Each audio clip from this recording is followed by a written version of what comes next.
Welcome to Mental Makeover Radio, your go-to destination for meaningful conversations about mental health.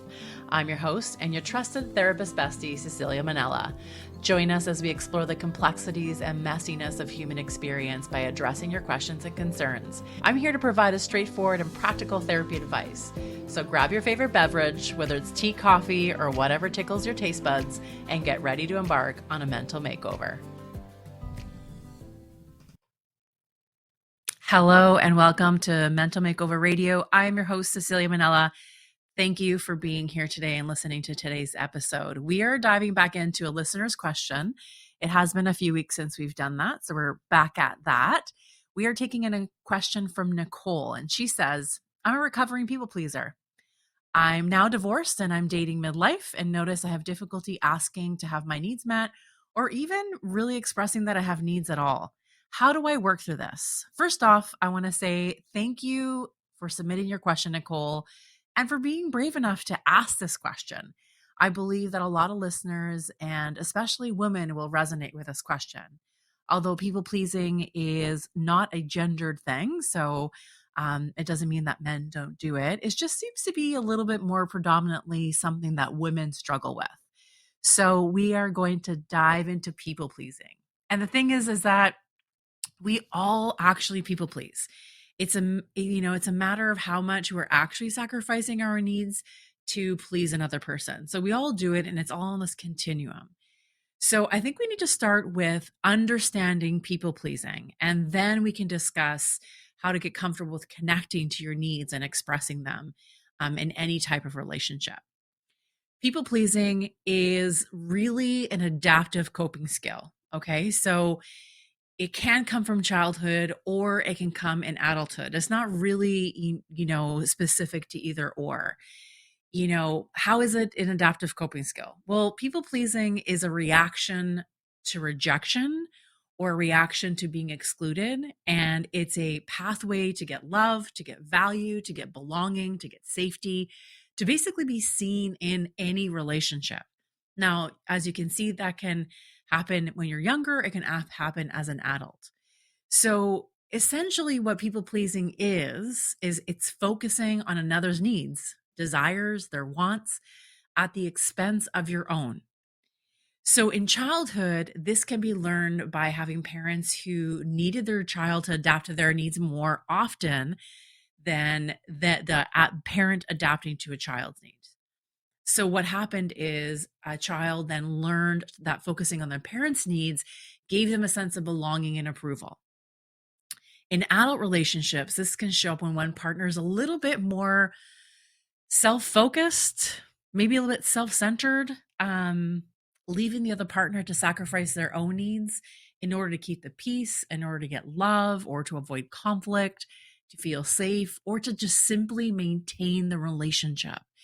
So it comes out of a relationship where one person's needs seem to dominate or take precedence than the other person's needs.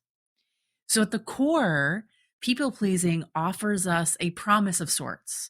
So it can sound like if I sacrifice myself, then I'll get reward of love and belonging. It also promises to help protect us from rejection. And that this type of rejection avoidance happens in a lot of relationships. Rejection just really hurts. It really sucks.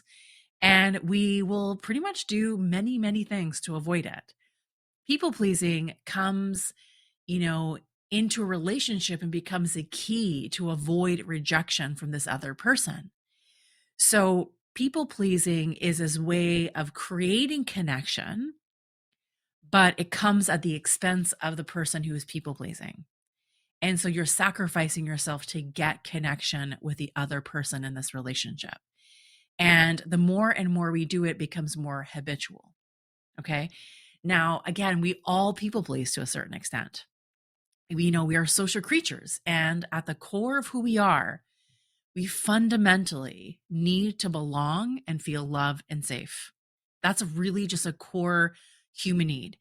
And we will put our needs aside to care for other people. And now it's not necessarily a bad thing that we put our needs aside, because sometimes, as you know, you have to do it as parents, or if you're caring for an elderly parent, or if you've got children you're taking care of. There's all these ways in which we do put our needs aside for another person that we care about. But people pleasing really refers to a behavior that happens over time, that is consistent, that someone consistently will work to please others and another person in order to maintain the relationship, while all along they sacrifice their own needs and their own wants and their own desires. And this can become so intense that it can be challenging to even identify your own needs over time, because it creates this total disconnection from yourself, to the point where it's really, really difficult to even identify what your needs are, which is exactly what Nicole, you've been, asked about and made comment to, is that not only is it become difficult to share your needs or to ask for your needs, it becomes difficult to even identify that you have needs. And so, as you can imagine, boundaries become non-existent with someone who is people pleasing, because boundaries essentially are where I end and you begin.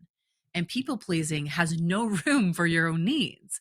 So it just becomes about giving and giving and giving to another person, and adapting yourself and kind of pretzeling yourself into a relationship while always focusing on another person's needs, or pretending that you don't have needs, that they're just non-existent, or what you're getting from the relationship is enough. And maybe it isn't. And so what it does is that you show up inauthentically in these relationships. So what I want you to consider, and these are some journaling prompts for you, I want you to consider, how has your own people pleasing come to be? Is it a reaction to childhood? Is it about an adult relationship you've had? How has people pleasing been rewarded in your life, whether it's in childhood or as an adult? How did it turn into a coping skill? Do you still need it? Do you still need people pleasing? Is it possible that it's an expired coping skill that no longer has a place in your life? And, is people pleasing about avoiding rejection? Is it about getting love? Is it about finding belonging? What is it about it that, really has made it take root in your life? I want you to really spend some time journaling and thinking about this. And it's important to understand the root of it before moving on to changing it, because we can only really change what we know about ourselves and understand about ourselves. Knowing where this comes from will also help you prevent it from happening again in new relationships, which I think is also key. So we're exploring this not from a place of judging ourselves or being hard on ourselves or shoulding all over ourselves. We are exploring this from a place of self-love, self-compassion, and wanting to gain some self-understanding. Okay. Now let's talk about how to break the pattern of people-pleasing. And the key is really to start slow and be really, really patient. I know maybe you don't want to do this, but this is what it's going to take. Nicole, you had mentioned that you struggle to even share that you have needs, never mind asking for them to be met. This is going to feel awkward. It's going to feel scary, and it's going to feel super uncomfortable at first.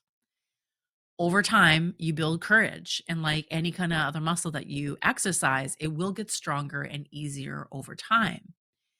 Generally speaking, it's hard for us to share our needs because it's an act of vulnerability. And, we have a real challenge with being vulnerable. And for women, we really struggle with vulnerability in relationships, especially around needs, because, the social pressures of being perfect are really, really strong. And, we don't really have a lot of permission to not be perfect. And vulnerability requires imperfection, not perfection. And so people pleasing is really intertwined with perfection. And this hits women generally a little bit stronger than it hits men. So it's this idea of constantly focusing on other people's needs. It's, I'm going to adapt who I am to make you like me. And over history, this has made women safer. It's a lot safer to have someone like you than not like you. We do live in a society, in a culture, in a world where it's not really safe to be women. Women have the highest rates of assaults, highest rates of sexual assaults. Women by far are victims of crime more often than men by 80%. Men typically are perpetrators of violence. Like, the stats are out there and they are very obvious, and we can't pretend that they don't exist. So sometimes people pleasing can be a safety response to abuse, but it can also just be a safety response in living in a society that really scrutinizes women and demands perfection. Okay. So I want to put that caveat in there, that being vulnerable is actually really difficult because vulnerability exposes you, and that can feel really dangerous. And so an intuitive part of you wants to be protective. Now, what that may sound like, it may sound like, you may say to yourself, if I share what the needs that I have, I might risk being rejected, and rejection really hurts. If I share the needs that I have, they're not going to be heard and I might get hurt. If I don't share them, then I won't get hurt. If I keep the needs to myself, then I'll deal with the disappointment, but at least I'll be safe. So whatever that internal dialogue is when it comes about expressing needs and feeling unsafe, I want you to write these out. I want you to journal about them, because I think it's important to know what that fear is about. The truth is we all have needs. It's really plain and simple. We have simple needs like the need for water, air, shelter, food, all the basic needs. And on top of that, we also have really complex needs that arise from our messy human experience. And the thing is that there's no badge of honor by declaring that you don't have needs. And when you say it aloud, it just sounds really ridiculous if you think about it. It's not like there's an award out there that you get for being the person with the least amount of needs in any relationship. Like, that doesn't exist. So where I want you to start with accepting that you are a normal human being on this planet, which means you have needs. That's it. Just accepting the fact that you have needs. Getting out of this idea of rejecting that you have needs and not cutting yourself off from yourself. This is about connecting to yourself and building that relationship you have with yourself. You may not know what those needs are, but you have them, and you have to create space for them and acknowledge the fact that you have them. You can start by having a needs practice and journal, no different than a gratitude practice and a gratitude journal. If you want to dive deeper into gratitude, you can listen to episode 1, where I share my approach to cultivating more gratitude. And in that same episode, you can use very similar approaches when it comes to identifying needs and just acknowledging that you have them and grow them and identify them. You could, every single day, you could write down 3 needs that you have. You can, come up with some of the basic stuff, and they get more complex as time goes along. Lean into the discomfort of this practice, because it's going to feel weird. It's going to feel really strange and really uncomfortable. But that doesn't mean you stop. It means you keep going. Trust me, this actually works. The second thing you can do is stop overthinking. I know. How do I know this? How do I know that people pleasing facilitates overthinking? I do, because I spent so many hours, thousands of hours, with women and men talking about people pleasing. And inevitably, what is below that surface is overthinking. So I'm calling you in, calling all the overthinkers in on this, because it is directly tied to overthinking, people pleasing, and perfection. Those 3 play in the sandbox really, really well, and they tag team against you. And I know all the overthinking that's going on. And I know that you're trying to figure out how to get away without sharing anything about yourself and just adapting to the other person to stay safe. I get it. It's overthinking. And overthinking is a trap for people pleasing. It's okay to not have a perfect speech or dialogue of your needs before you share them. In fact, the secret is that it's best to do it messy and figure it out as you go. A relationship is about 2 people. Give the other person the chance to be part of that process. When you do, this creates and builds space for emotional intimacy and true authenticity in your relationship. I want you to think about it this way. If you're always presenting perfectly thought out thoughts, then you'll be engaging in too much perfection. And your partner won't have the ability to see the real, true, authentic, messy version of you. Sharing your needs, even if it doesn't make sense, even when it feels really messy, trust that you're going to get there and trust the other person in the relationship to go on that path with you, to go on that journey with you, to hold space, to listen, to explore, to be curious.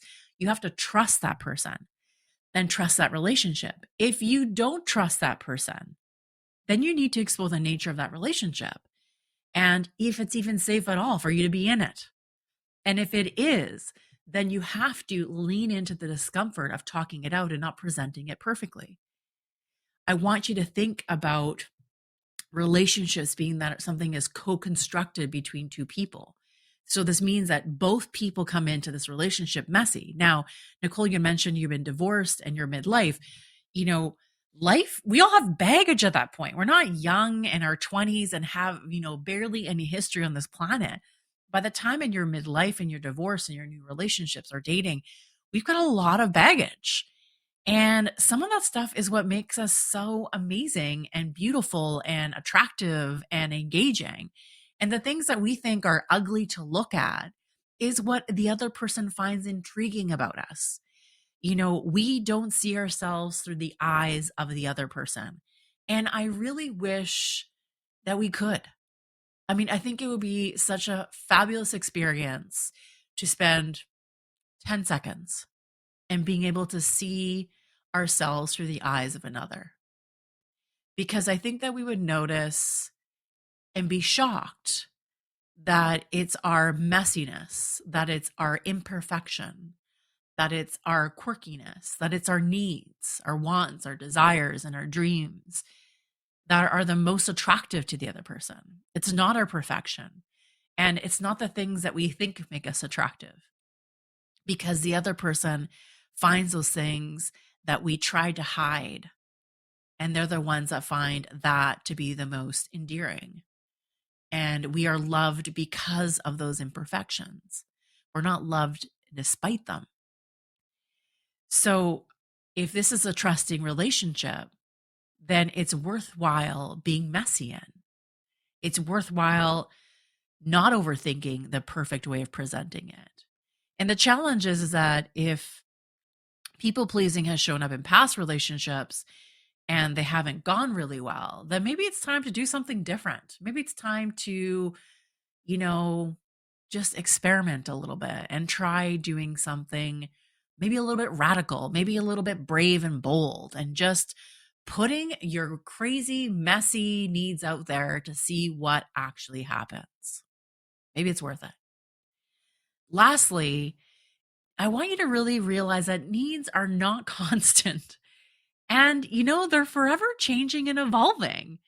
There just isn't a perfect way of doing this. And just because you shared your needs once doesn't mean you don't have to do it again.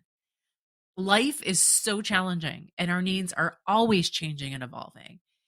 And, when I think about myself, what I needed last week is different than what I need today.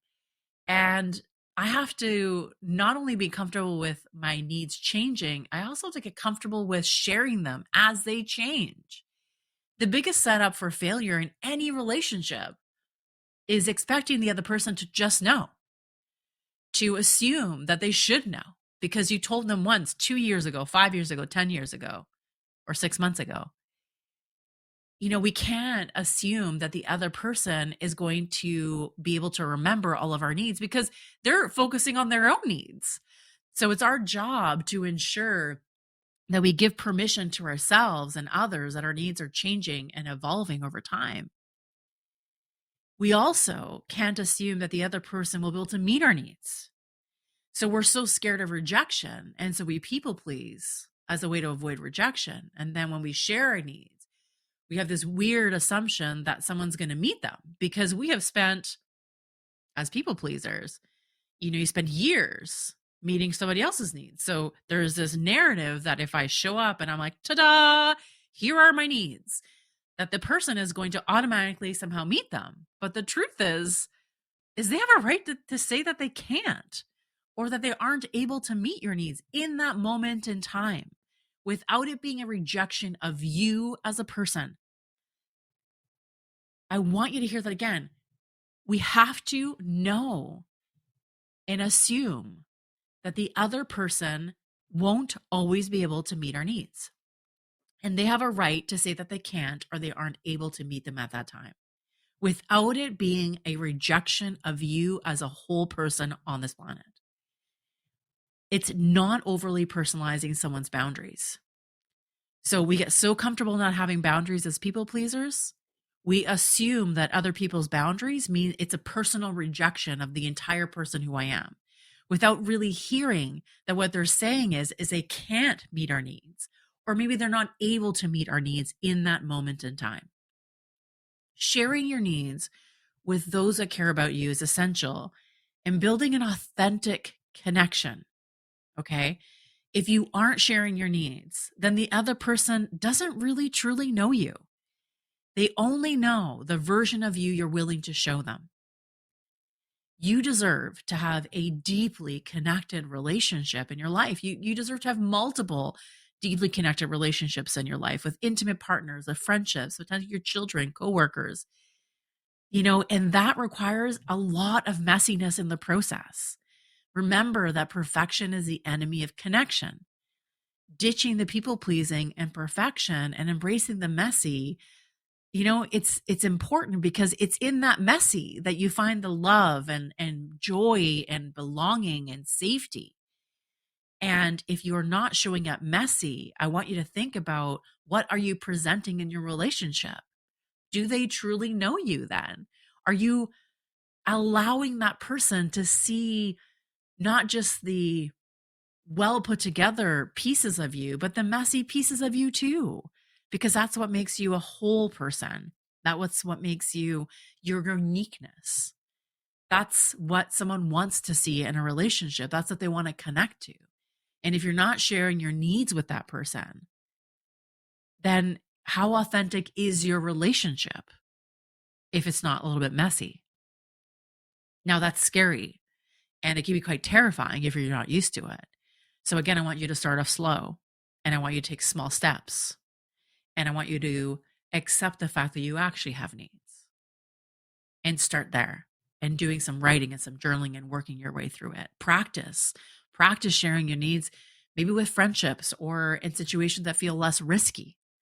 And then when you build that muscle more and more and more, it becomes easier to translate that and transfer that into other relationships that maybe are newer or harder, or you're a little bit more scared.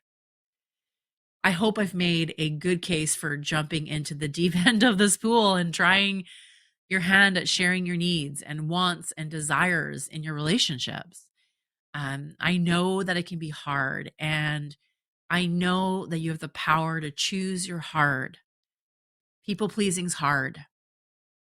It can be really lonely and isolating. It can be not fulfilling and disappointing. And sharing your needs and wants and desires is also hard, and it's uncomfortable, and it might be awkward. So you've got two hard choices in front of you, and you get to choose which hard you want. And when you're practicing something new, I urge you to have some patience and some grace and some softness for yourself as you enter into a new skill set of sharing and identifying your needs to another person, without the expectation that they're going to meet them, without the expectation that they're going to disappoint you either. It's not the expectation of having them met or having it or them rejecting you, being disappointed. It's going into with the expectation of personal growth in this relationship. It's about you growing as you share your needs. And that's really the goal of this. It's not necessarily about what the other person is going to do. It's about your process in this relationship, and sharing your needs means you show up authentically, who you are, and all your magic and wonder and all the messiness that you carry.